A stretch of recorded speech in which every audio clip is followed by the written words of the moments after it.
চট্টগ্রামের মিরসরাই উপজেলায় র্যাব ৭-এর অভিযানে ২৯৬ বোতল ফেনসিডিল সহ এক মাদক কারবারি গ্রেপ্তার হয়েছে। অভিযানে মাদক পরিবহনে ব্যবহৃত একটি কাভার্ড ভ্যানও জব্দ করা হয়েছে। র্যাব সূত্রে জানা যায়, গোপন সংবাদের ভিত্তিতে র্যাব ৭-এর একটি দল জানতে পারে মাদক ব্যবসায়ীরা একটি কাভার্ড ভ্যানে করে ফেনসিডিল বহন করে কুমিল্লা থেকে চট্টগ্রামের দিকে আসছে।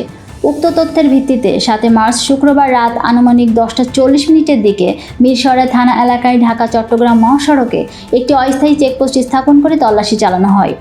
এ সময় চেকপোস্টের দিকে আসা একটি কাভার্ড ভ্যানকে থামানোর সংকেত দিলে চালক দ্রুত পালানোর চেষ্টা করে।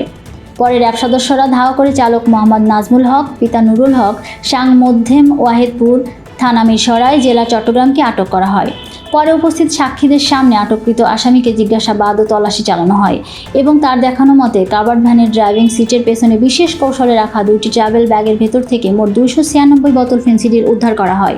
র্যাব জানায়, গ্রেপ্তারকৃত আসামি দীর্ঘদিন ধরে সীমান্তবর্তী এলাকা থেকে কম দামি ফেনসিডিল সংগ্রহ করে চট্টগ্রাম জেলা ও মহানগরীর বিভিন্ন মাদক ব্যবসায়ী ও মাদক সেবীদের কাছে বেশি দামে বিক্রি করে আসছে। উদ্ধারকৃত মাদকদ্রব্যের আনুমানিক মূল্য প্রায় ৩ লক্ষ টাকা। গ্রেপ্তারকৃত আসামি ও জব্দকৃত আলামত সংক্রান্তে পরবর্তীতে আইনানুগ ব্যবস্থা গ্রহণের জন্য তাকে মিরসরাই থানায় হস্তান্তর করা হয়েছে।